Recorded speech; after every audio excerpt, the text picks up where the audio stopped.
Welcome to the Voice of the Chosen One. We got my little brother. What's good with you? Jerome Smith. Hey, thank you for having me. AKA Smooth Cuts. Appreciate you. So, for the people out there, Jay, who is Jerome? Jerome is a Portland native. I'm a barber, father. Also, I just love connecting with people and people from the city. I'm working right now on starting just a brand, and that brand is going to have things underneath that brand as a streetwear clothing, my barber shop, and just some other things, potentially like a lounge kind of bar. So I'm trying to really scale it in a sense. Like of course, like the main thing is going to drive it is the barbershop. Right. And then from there, I kind of want to be able to just elevate even more with beyond just the barbershop. Being a barber, right? So, do you remember what that first cut feeling was like for you when you were a child? Me getting my hair cut? Yeah, you getting your hair. I didn't cut my hair until I was 14, so actually I had really long hair. You had long hair until you were 14. Yeah, my mom never cut my hair. So like till 8th grade. Erica need to cut. Till 8th grade, so I always had braids, or my mom would kind of like either flat iron my hair, stuff like that, and just have like the slick backs. When I did get my hair cut in 8th grade, it wasn't even by a barber. It was actually by my mom's childhood friend. She knew how to cut hair, but she wasn't a barber. Right. She cut my hair into kind of like, I said I wanted like a mohawk. It was like kind of like a faux hawk, but like mixed with like some curls. I don't know. Yeah. But it wasn't bad. You know what I mean? Like I did what I needed to do. But when after that cut, I was like, yeah, I can't keep going back to her. I gotta get a barber. Right. So then I ended up, the designs was big, so I was getting the designs on the side with the mohawk. I was going to school killing them. But yeah, so you thought you was killing. It was a good experience when I first got the first barber. But I've had multiple barbers, so like I understand like where that could it changed for me too. So what inspired you to start cutting hair? I was working at Apple, started there in 2013, and I was part-time, and I wanted to go full-time because Apple at that time was the place I wanted to just be for a minute, and I was there for, in total, like 6 years. I started like, man, I need a backup plan. I need something like that's going to give me some more money, or also something that's going to be around for a minute. Like so a side hustle. A side hustle, right. So I started thinking like, what could I do? And then I'm super big on like customer service and like just helping people and being like that. And then I started to think like, bro, like I don't always have like the best experience when I go get a haircut. And that's basically sometimes due to the communication between the barber and like just the personable piece. Like I don't feel like, you know, they're that good at customer service. So that kind of then piqued my interest of like, bro, why can I'm have to like check out being a barber. Yeah. So then I started to kind of do some research of like what school I wanted to go to. Some of the barber that I was going to, I was asking him questions, stuff like that. 2015, I think it might be time for me to do it. And then so I ended up just jumping for it. And that's kind of where it started in 2015. Yep. So what was your mindset? Because you spoke on going to barber school. There's a lot of people who have ideas, right? Just like you did, right? For a side hustle or just even a full business idea, but they just won't go for it. So what was your mental process when you were like, I'm going to just go for it? Like, head on, just go for it. Kind of speaks back to high school for me. I was not always presented with like opportunities because I wasn't like seen as like the ideal student. Like I wasn't going to school as much, like my grades wasn't that good, whatever, right? Yeah. But once I started to turn that around, and then I started to like just notice just what was going on around me more after I started asking for help, because that's basically what turned it around. I started asking for help. Yeah. I started to notice that opportunity would only be presented to these kids that are like these, you know, straight A students or whatever, and then opportunity would just like go away, pass me by, right? I'm thinking like, wait, hold on, why didn't you ask me? Yeah, because the kids that was getting an opportunity, sometimes they would feel like they're too good for it, or it wasn't good enough for them. You know what I mean? So, and then that then speaks into what I'm going into to say, I understood like any opportunity that comes my way or anything that like I'm able to to be a part of, like, I'm gonna go for it. Right. So then I kind of still took that same aspect and approach, into what I do today. So when I started looking into school, things were looking good, stuff like that, and I didn't know what school I was gonna go to. I got a call and they was like, "Hey, we're doing a promotion. If you start now." I was like, "All right." Yeah. So I did it, and then I went from there. No, that's tough. What were some of the things that they taught you at the barber school when you first got there? Like, how did it start? When you first start, it's in a classroom. You work off a workbook, and you learn about tools, implements, the body, so anatomy, bone structure, hair, design, also just like different like diseases, like blood, pathogens. So you first do that, and then after you basically go and do that, you pass tests. Like, so after every chapter, you do a test, and you kind of keep passing. Then eventually you make it to the floor to where you start to do cuts. Right. And you said tools. What kind of tools for those out there that don't know? Like clippers, guards, brushes, combs. Basically the tools that you're going to use to be able to style people's hair. Were those tests easy for you? Like, were you getting through it pretty quickly, or like was it challenging for you? How was that process? Yeah, so I've never been like a school person. I don't like school at all, just because I just felt like honestly, I love obviously to learn and knowledge, but structured in a way to like sometimes it's kind of hard to want to learn. It wasn't easy for me, like because I wasn't like, I'm not used to it, and also I just I pushed through it. Right. I got through it. When I started too, it was a tough time because like my son was like just born right when I started. Right.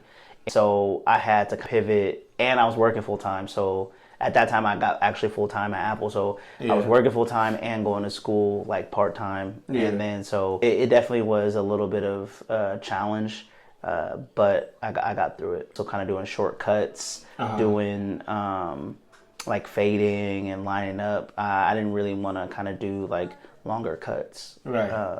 Yeah. Did anybody take you under their wing when you were there? No, I was just doing my own thing. Like, as in, I'm a visual learner, so I was on YouTube every day. I was literally on Instagram looking at barber tutorials, and then I would bring that to school and do it at school. And like, honestly, when I first started, I don't feel like I was like really like wasn't bad. I naturally was decent, and then I just know I needed to continue to like enhance my skills like consistently. So for those of you who don't know where that school was, it was at Lloyd Center on the 3rd floor, and he's capping. He wasn't that good at that time. I'm telling you that right now. Speaking on the youth, how important is it to give back to the youth that can't really afford haircuts? Like, I know you throughout the year you do a couple events like with free haircuts. Can you speak on that a little bit? Yeah. I've gotten just invited to volunteer at like a different, mostly back to school events, which I've definitely been grateful to do. A big one is this one called Jeff's Shoe Challenge, which usually happens in August. So it is coming up. It's usually at Park Rose High School, and it's a pretty big event. It's like in the gym. I usually cut kids' hair for there, and just being able to give back as much as I can is also one of my, besides other goal I was talking about, that's probably like my lifetime goal, is to give back as much as possible while I'm here. Being able to do what I do, I'm able to encourage and inspire a lot of everyone, but especially youth, and being able to give them a cut. I might be their first barber, right? Or maybe I might be their first good barber. Being able to just see the look on their face when they look in the mirror and just how clean they are, and be able to like give them that confidence to be able to kind of do whatever they want to do in their life, basically helps me. It makes me feel like just really good inside, and be able to be a part of that and make a positive impact in their life and self-fulfill. Yeah. Being a barber, you're in a unique position because like you're being able to connect with multiple people. Can you talk about being able to connect multiple clients and also make connections yourself? Yeah, I mean, that's one of the aspects I love of being a barber too, is being able to connect with people, because I like to do that just in general.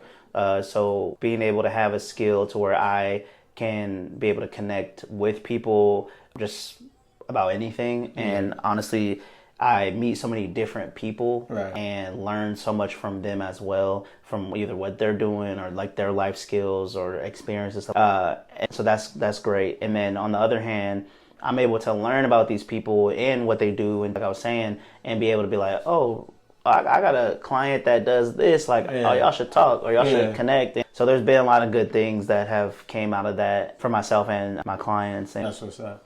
What makes a barber more unique than any other barber? Like stand out more than another barber? I think on a surface level, it's skills, right? Like when you look at a barber page or their website, kind of however you want to, how you find them, that's what you look at. You see like, are their fades good? Are they clean? Or like, are they clean? Are the lines good? On a deeper level, it's just like them as a person. You know what I mean? And how they make you feel when you come in the door to even when you leave. So that's the big thing, and what makes somebody stand out. It should be honestly a thing of in total, because you can go get a good cut, but then the barber is trash, like as a person, and you can get like a mediocre cut that's not like bad, but that's decent, but dude is cool as hell, and like me personally, I would rather go to someone that is both, right? But like you can't have sometimes it's hard to find both. So like not to my home, that's me, but but I'm just saying, like, when you come over here, you get both. But I want to say that I think on a service level, you see skills. Beyond that, it's them as a person. Right. Yeah. That's what's up. The business side of things, like, so when we were younger, cuts used to be like $10, right? And now cuts have went up like drastically. What do you think is a cause of that? Is it just the way that the business moves? I think, it's just like inflation in general, just like how the world works with like things just go up in price. Beyond that too, I would say the amount of things people are doing now with haircuts, or like even adding on like either like mini facials or these like enhancement stuff, or just like they're offering a little bit more than just a cut, as in that's what should drive the price. Beyond like, I think with anything, things should go up, but not like, shouldn't like be drastic if you're going to go up in your price. And if it's that to elevate yourself, to maybe get into like a newer space, or to make your space look better, to give it a great experience, then that would make sense too. For sure, 100%. Did you ever want to quit being a barber? Or like through the tough times, and like what kept you going?